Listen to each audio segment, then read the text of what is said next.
Hello friends, ಎಲ್ಲರೂ ಹೇಗಿದ್ದೀರಾ? ನಾನು ಚೆನ್ನಾಗಿದ್ದೀನಿ, ನೀವು ಕೂಡ ಚೆನ್ನಾಗಿದ್ದೀರಾ ಅಂತ ಅನ್ಕೋತೀನಿ.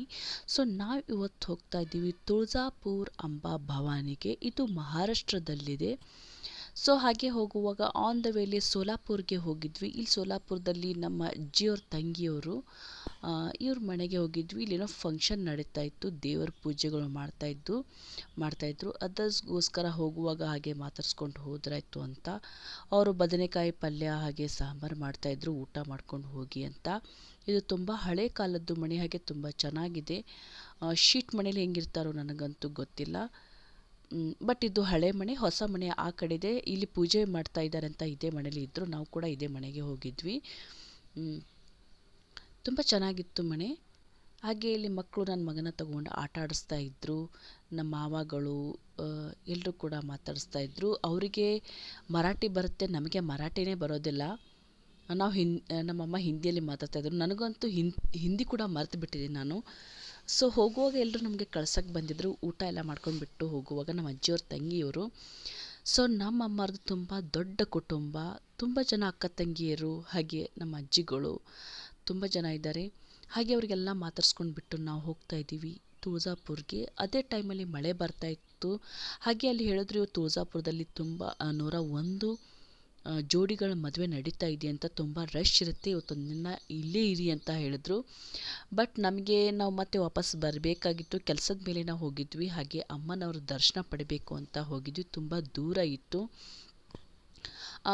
ಏನು ಅಂದರೆ ಇಲ್ಲಿ ಹೋಗುವಾಗ ಒಂದು ಬೇಜಾರು ಅನ್ನಿಸ್ತು. ನಮ್ಮ ಕರ್ನಾಟಕಕ್ಕೆ ಯಾವುದೇ ಮಹಾರಾಷ್ಟ್ರ ಗಾಡಿ ಬಂದರೆ ಕೂಡ ನಾವು ನಮ್ಮ ಕರ್ನಾಟಕದವ್ರು ಆ ರೀತಿ ಏನೂ ಮಾಡೋದಿಲ್ಲ. ಬಟ್ ನೀವು ಮಹಾರಾಷ್ಟ್ರಕ್ಕೆ ಎಂಟ್ರಿ ಆದ ತಕ್ಷಣ ಫಸ್ಟ್ ಅವ್ರು ನಿಮ್ಮದು DL, ಆಮೇಲೆ ಏನೇನು ಕ್ವೆಶನ್ಸ್ ಮಾಡ್ತಾರೆ, ಯಾಕೆಂದರೆ ಏನಾದರೂ ತಪ್ಪು ಸಿಗುತ್ತೆ ಅಂತ.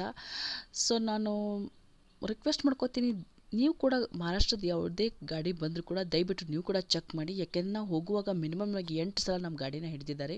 ನನಗೆ ತುಂಬ ಬೇಜಾರಾಯಿತು. ನಮಗೆ ಮರಾಠಿ ಬರೋದಿಲ್ಲ, ಅವ್ರ ಜೊತೆ ಏನಂತ ವಾದ ಮಾಡೋದು ಅಂತ ನಾವು ಸುಮ್ಮನೆ ಆದ್ವಿ. ಡಾಕ್ಯುಮೆಂಟ್ಸ್ ಎಲ್ಲ ತೋರಿಸಿದ್ರು ಕೂಡ ಏನೋ ಒಂದು ನೆಪ ಹೇಳಿ ನಮ್ಮ ಕಡೆಯಿಂದ ದುಡ್ಡು ತೊಗೊಂಡೇ ಬಿಡ್ತಾರೆ ಇವರು. ಸೊ ನಮ್ಮ ಕರ್ನಾಟಕದಲ್ಲಿ ಹಾಗೆಲ್ಲ ಇಲ್ಲ. ನನಗೆ ಇದು ಒಂದು ಬೇಜಾರು ಅನ್ನಿಸ್ತು. ಯಾಕೆ ಇವರು ಪದೇ ಪದೇ ಗಾಡಿನ ಚೆಕ್ ಮಾಡ್ತಾರೆ ಅಂತ. ಓಕೆ, ಬಟ್ ಒಂದು ರೀತಿದ್ದು ಒಳ್ಳೆಯದೇ, ಚೆಕ್ ಮಾಡೋದೇನು ತಪ್ಪಿಲ್ಲ, ಒಳ್ಳೆಯದೇ, ಚೆಕ್ ಮಾಡಬೇಕು. ಬಟ್ ಎಮರ್ಜೆನ್ಸಿ ಇರುತ್ತೆ, ಏನೋ ಇರುತ್ತೆ, ಇದೇ ಮಾಡ್ತಾ ಇದ್ದರೆ ಚೆನ್ನಾಗಿ ಅನಿಸೋದಿಲ್ಲ ಅಲ್ವಾ. ಸೊ ಎಲ್ಲ ಡಾಕ್ಯುಮೆಂಟ್ಸು ರೆಡಿ ಇಟ್ಕೋಬೇಕಾಗುತ್ತೆ. ನೀವು ಮಹಾರಾಷ್ಟ್ರಕ್ಕೆ ಹೋಗಬೇಕಂದ್ರೆ ನೀವು ಮೇನ್ ಸೀಟ್ ಬೆಲ್ಟ್ ಹಾಕ್ಕೊಳ್ಳೇಬೇಕು. ಹಾಕ್ಕೊಳ್ಳಿಲ್ಲ ಅಂದರೆ ನಿಮ್ಗೆ ಫೈನ್ ಬೀಳುತ್ತೆ. ಇಲ್ಲ ನಿಮ್ಮ ಕೈಯಲ್ಲಿ ದುಡ್ಡು ಹಿಡ್ಕೊಂಡೇ ಹೋಗಬೇಕಾಗುತ್ತೆ. 500 ಇಲ್ಲಾಂದರೆ 1000 ರೂಪಾಯಿ. ಇದು ನಿಜ, ಇದು ನಾನು ಸುಳ್ಳು ಹೇಳ್ತಾ ಇಲ್ಲ. ನಾವು ಕೂಡ ಫೈನ್ ಕಟ್ಟೇ ಬಂದಿದ್ದೀವಿ.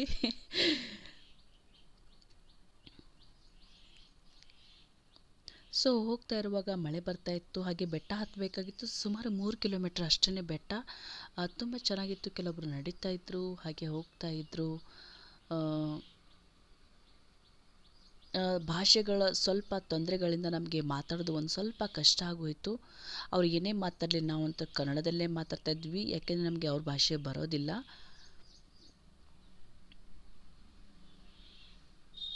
ಸೊ ಈ ಅಮ್ಮನವರು ನಾವು ಇಲ್ಲಿ ಹೇಗೆ ಬರೋದು ಅಂದರೆ, ಇದಕ್ಕಿಂತ ಮುಂಚೆ ಅಮ್ಮನನ್ನು ಕನ್ಸೀವ್ ಆಗೋಕ್ಕಿಂತ ಮುಂಚೆನೇ ಅಮ್ಮನವರು ಇವ್ರ ಪೂಜಾರಿಗಳು ಇರ್ತಾರೆ ಅಲ್ವಾ, ಅವ್ರು ಬೆಳಗಿನ ಜಾವ 5 ಗಂಟೆಗೆ ಬರ್ತಾರೆ. ಅವ್ರು 5 ಗಂಟೆಗೆ ಬಂದ ತಕ್ಷಣ ನಾನು ನಮ್ಮ ಯಜಮಾನ್ರು ಅದೇ ಟೈಮಲ್ಲಿ ಅಲ್ಲಿ ಊರಿಗೆ ಹೋಗಿದ್ವಿ, ಫಂಕ್ಷನ್ಗೆ ಅಂತ, ಮದುವೆಗೆ ಅಂತ ಹೋಗಿದ್ವಿ. ಆವಾಗ ಅವ್ರು ನಮಗೆ ನೋಡಿಬಿಟ್ಟು ಹೇಳಿದರು, ನಾವು ತುಳಜಾಪುರಕ್ಕೆ ಹೋಗೋಣ ಅಂತ ಪ್ಲ್ಯಾನಿಂಗಲ್ಲೇ ಇದ್ವಿ. ಅವಾಗ ಅವ್ರು ನಮಗೆ ಬೇಡ, ಇವಾಗ ಬರಬೇಡಿ, ನೀವು ಇನ್ನು ಒಂದು ವರ್ಷ ಬಿಟ್ಟು ಬರಬೇಕು ನೀವು.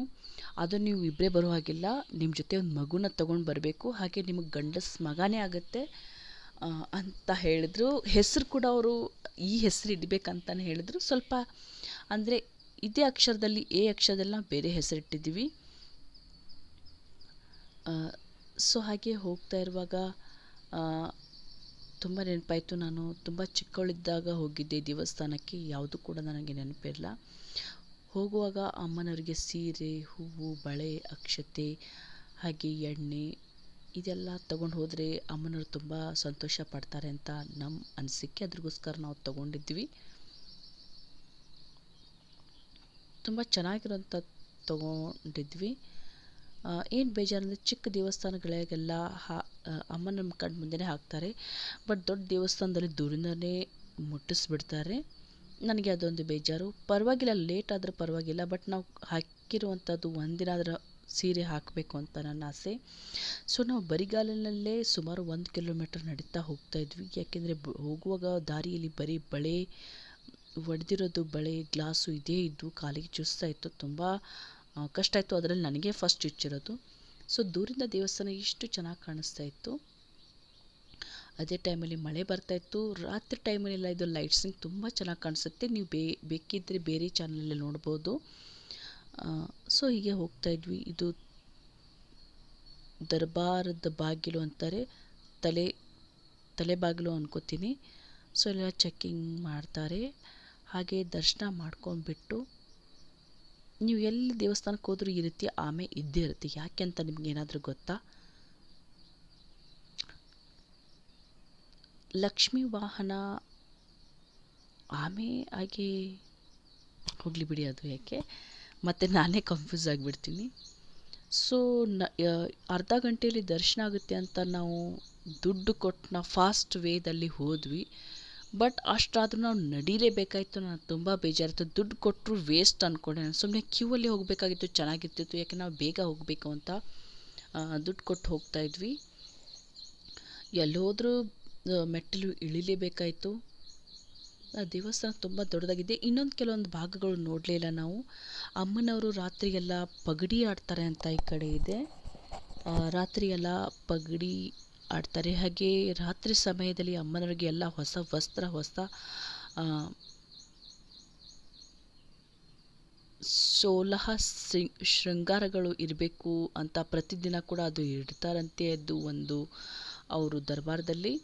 ಸೊ ರಾತ್ರಿಯೆಲ್ಲ ಪಗಡಿ ಆಡ್ತಾರೆ ಅಮ್ಮ ಅಂತ ಹೇಳ್ತಾರೆ. ಬೆಳಿಗ್ಗೆ ಎಲ್ಲ ಬಾಡಿ ಹೋಗಿರುತ್ತೆ ಅಂತ ಏನು ಹೇಳ್ತಾರೆ ಇದೆಲ್ಲ. ನಾನು ಅದು ನೋಡಬೇಕು ಅಂದ್ಕೊಂಡೆ, ಬಟ್ ಅಲ್ಲಿ ಹೋಗೋಕ್ಕೆ 2 ಅವರ್ ಬೇಕಂತೆ.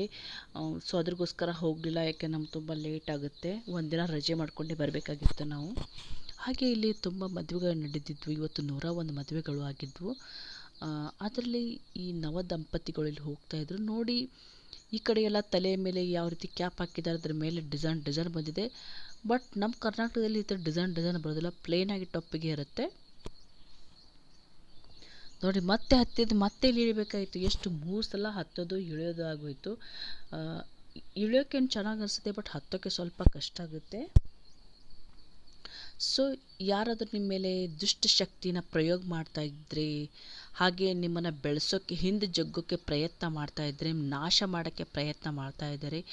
ಸಪೋಸ್ ನೀವೇನಾದ್ರೂ ಗಂಡ ಹೆಂಡ್ತಿರಿದ್ರೆ ಚೆನ್ನಾಗಿದ್ದೀರ, ಸಹಿಸೋಳು ಕೆಲವೊಬ್ರು ಆಗದೇ ಇರೋರಿರ್ತಾರಲ್ಲ, ಅಂಥವ್ರು ಏನಾದ್ರು ಮಾಡ್ತಾ ಇದ್ದರೆ ನೀವು ಈ ಅಮ್ಮಗೆ ಶರಣಾಗಿ, ಈ ಅಮ್ಮನೇ ಅವ್ರನ್ನ ನೋಡ್ಕೋತಾರೆ, ಅವರೇ ನಿಮ್ಮನ್ನು ಕಾಯ್ತಾರೆ. ಇದು ಅಂತೂ ಸತ್ಯ.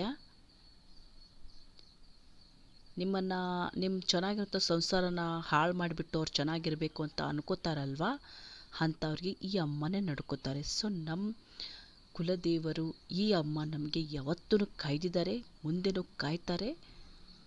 ಈ ಅಮ್ಮಗೆ ಮುಂಚೆಯಿಂದನೂ ನಮ್ಮಮ್ಮವ್ರು ತುಂಬ ನೋಡ್ಕೋತಾರೆ. ಈ ಅಮ್ಮ ತುಂಬ ಸತ್ಯುಳ್ಳವರು.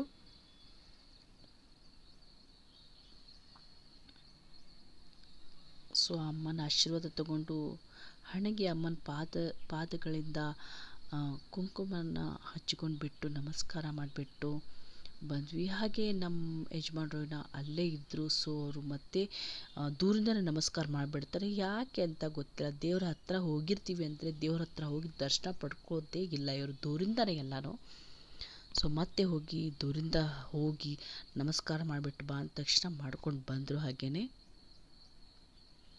ನನ್ನ ಮಗ ಬರೀ ಅವ್ರ ಹತ್ರನೇ ಹೋಗ್ತೀನಿ ಅಂತಾನೆ. ಯಾಕೆಂದರೆ ನನಗೆ ಅವ್ನು ನನ್ನ ಹತ್ರ ಬಂದರೆ ಬರೀ ಕಿವಿ ಓಲೆನೇ ಜಗ್ತ, ನನ್ನ ಕಿವಿ ನೋವಾಗುತ್ತೆ.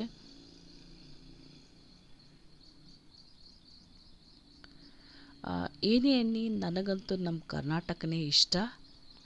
ನನಗೆ ನಮ್ಮ ಕರ್ನಾಟಕ ಭಾಷೆನೇ ಇಷ್ಟ. ನನಗೆ ನಮ್ಮ ಕರ್ನಾಟಕ ಬಿಟ್ಟು ಬೇರೆ ಯಾವ ರಾಜ್ಯದಲ್ಲಿ ಹೋದರೂ ನನಗೆ ಇಷ್ಟ ಆಗೋದೇ ಇಲ್ಲ. ಸೊ ಇಲ್ಲಿ ಹೋದ ನಂತರ ಹಸುವಿನ ಬಾಯಿಯಲ್ಲಿ ನೀರು ಬರುತ್ತೆ. ಬೆಳಗ್ಗೆ ಬೇಗ ಎದ್ದುಬಿಟ್ಟು ಇಲ್ಲಿ ತಲೆ ಸ್ನಾನ ಮಾಡ್ತಾರೆ ಅಂತ ಹೇಳ್ತಾರೆ. ಬೆಳಿಗ್ಗೆ ಅಷ್ಟೇ ಇದು ಓಪನ್ ಇರುತ್ತೆ, ಬಟ್ ಸಾಯಂಕಾಲ ಇರೋದ್ರಿಂದ ಕ್ಲೋಸ್ ಆಗಿತ್ತು. ಹಾಗೆ ಇದೆಲ್ಲ ಮುಗಿಸ್ಕೊಂಡ್ಬಿಟ್ಟು ನಾವು ಹೋಗ್ತಾ ಇದ್ದೀವಿ ಇವಾಗ ಬೆಂಗಳೂರು.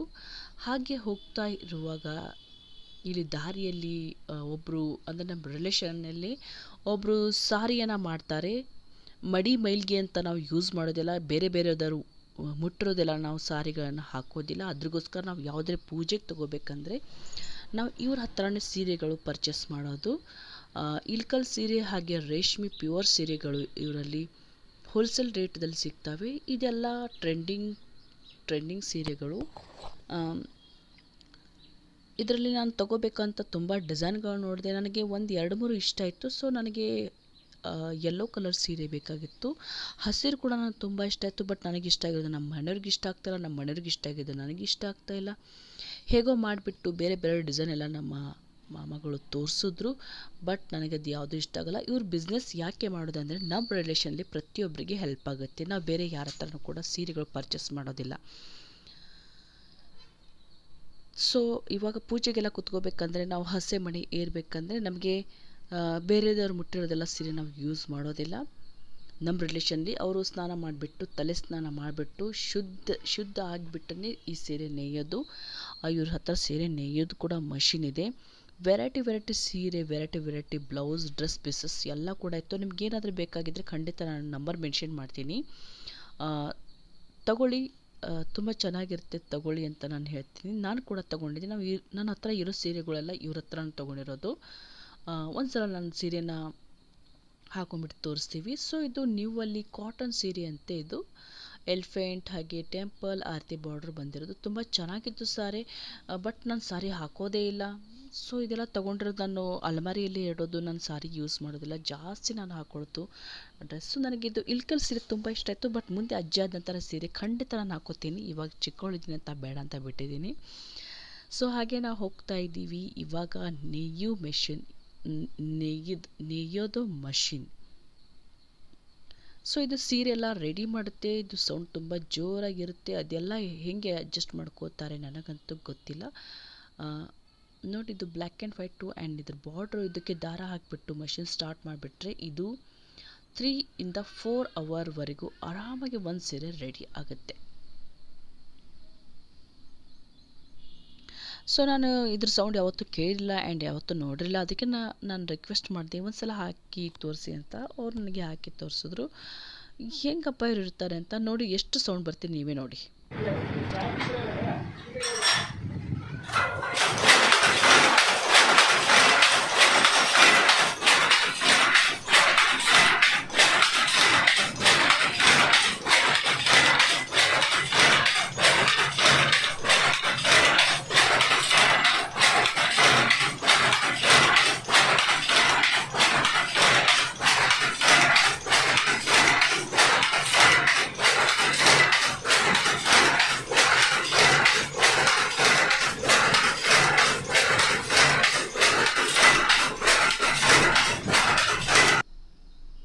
ಸೊ ಒಂದು ಚಿಕ್ಕ ದಾರದಿಂದ ಇಷ್ಟು ಸೀರೆ ದೊಡ್ಡದಾಗಿ ಇಷ್ಟು ಚೆನ್ನಾಗಿ ರೆಡಿಯಾಗುತ್ತೆ ಅಂದರೆ 1,500 2,000 ಅಂದರೆ ನನಗೆ ಕಡಿಮೆನೇ ಅನಿಸುತ್ತೆ. ಮಿನಿಮಮ್ ಒಂದು ಸೀರೆ ಪ್ರೈಸು 3,000 ಮೇಲೇ ಇರಬೇಕು. ಯಾಕೆಂದರೆ ಅವರು ಕೂಡ ಕಷ್ಟಪಟ್ಟು ಮಾಡ್ತಾ ಇರ್ತಾರೆ. ಇದಕ್ಕೂ ಕರೆಂಟ್ ಬಿಲ್ ಕೂಡ ಜಾಸ್ತಿ ಬರುತ್ತೆ. ಹಾಗೆ ಒಂದು ಸೀರೆಯಿಂದ ಅವರಿಗೆ 3,000 4,000 ಆದ್ರೇ ಅವರಿಗೆ ಪ್ರಾಫಿಟ್ಟು. ಇಲ್ಲಾಂದರೆ ಇಲ್ಲ ಅನ್ಕೋತೀನಿ. ನೋಡಿದ್ದು ಬ್ಲ್ಯಾಕ್ ಆ್ಯಂಡ್ ವೈಟ್ ಸೀರೆ ಆ್ಯಂಡ್ ಬಾರ್ಡರ್ ತುಂಬ ಚೆನ್ನಾಗಿದೆ. ನಿಜವಾಗ್ಲೂ ಸೀರೆ ನೇಯು ಮೆಷಿನ್ ಇಷ್ಟು ಚೆನ್ನಾಗಿರುತ್ತೆ. ನಾನು ಇಲ್ಲಿ ಕೈಯಿಂದನೇ ಮಾಡ್ತಾರೆ ಅಂದ್ಕೊಂಡಿದ್ದೆ. ಬಟ್ ತುಂಬ ಯುನಿಕ್ ಆಗಿತ್ತು.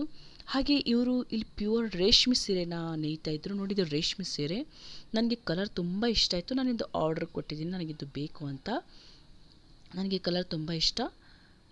ಸೊ ಇದು ನೇಯ್ತಾ ಇದ್ದರು. ಮಿನಿಮಮ್ ಇದಕ್ಕೆ 1 ವಾರ ಆದ ತಕ್ಷಣ ಕೊಡ್ತಾರೆ ಅಂತ ಹೇಳಿದ್ರು. ನನಗೆ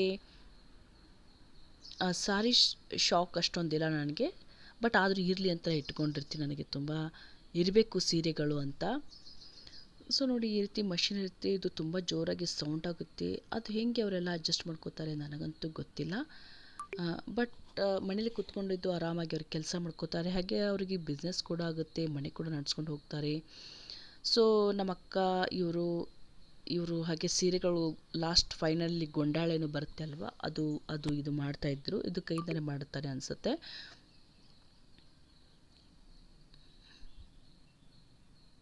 ಸೊ ನೋಡಿ ಅದಕ್ಕೆ ಬೇಕಾಗಿರುವಂಥ ಸಾಮಗ್ರಿಗಳು ಎಲ್ಲ ಅಲ್ಲೇ ಇದ್ದಾವೆ. ಇದರಿಂದನೇ ಅವ್ರು ಏನು ಮಾಡ್ತಿರ್ತಾರೆ ನಮಗೆ ಅದೆಲ್ಲ ಗೊತ್ತಾಗೋದಿಲ್ಲ, ಜಸ್ಟ್ ನಾವು ನೋಡಿರ್ತೀವಿ. ಅದು ಆದ ನಂತರ ನಾವು ಮುಗಿಸ್ಕೊಂಡ್ಬಿಟ್ಟು ಹೊರಡ್ತಾ ಇದ್ವಿ ನಮ್ಮೂರಿಗೆ, ನಮ್ಮ ಬೆಂಗಳೂರಿಗೆ ಹೋಗ್ತಾ ಇದ್ವಿ. ಸುಮಾರು ಬರೋಷ್ಟರಲ್ಲಿ ರಾತ್ರಿ 10:30 ಗಂಟೆ ಆಯಿತು ನಮಗೆ. ಬೆಳಗ್ಗೆ ಬೇಗ ಎದ್ದು ಹೋಗಿ ಬರೋಷ್ಟರಲ್ಲಿ ತುಂಬ ಲೇಟ್ ಆಯಿತು. ಅಡ್ವಾನ್ಸ್ ಒಂದಿನ ಹೋಗಿದ್ವಿ. ಹಾಗೆ ಹೋಗುವಾಗ ನಮ್ಮ ಸಾಯಿಬಾಬಾರ ದರ್ಶನ ಕೂಡ ಮಾಡಿದ್ವಿ. ಇಲ್ಲಿ ನಾವು ಪಾಕಶಾಲೆ ಅಂತ ಪ್ಯೂರ್ ವೆಜ್ ಹೋಟೆಲ್. ನಾವು ಇಲ್ಲೇ ಯಾವಾಗಲೂ ಬಂದರೂ ಕೂಡ ನಾವು ಇದೇ ಹೋಟೆಲಲ್ಲಿ ಊಟ ಮಾಡೋದು. ಈ ಹೋಟೆಲ್ ತುಂಬ ಚೆನ್ನಾಗಿದೆ ಆ್ಯಂಡ್ ಸರ್ವಿಸ್ ಕೂಡ ತುಂಬ ಚೆನ್ನಾಗಿದೆ. ಹಾಗಾದರೆ ಫುಡ್ ಕೂಡ ತುಂಬ ಅಮೇಝಿಂಗಾಗಿ ರೆಡಿ ಮಾಡ್ತಾರೆ. ಸೊ ನಾನು ಈ ಸೀರೆನ ಪರ್ಚೇಸ್ ಮಾಡಿದೆ. ಮನೆಗೆ ಬಂದ ನಂತರ ನಾನು ಈ ಸೀರೆನ ನಾನು ಓಪನ್ ಮಾಡಿ ತೋರಿಸ್ತಾ ಇದ್ದೀನಿ. ಈ ಕಲರು ಆ್ಯಂಡ್ ಈ ಬಾರ್ಡರು, ಪಿಂಕ್ ಕಲರ್ ಬಾರ್ಡ್ರು ಹಾಗೆ ಪಿಂಕ್ ಕಲರ್ ಬ್ಲೌಸ್ ಬಂದಿದೆ. ನನಗೆ ತುಂಬ ಇಷ್ಟ ಆಯಿತು.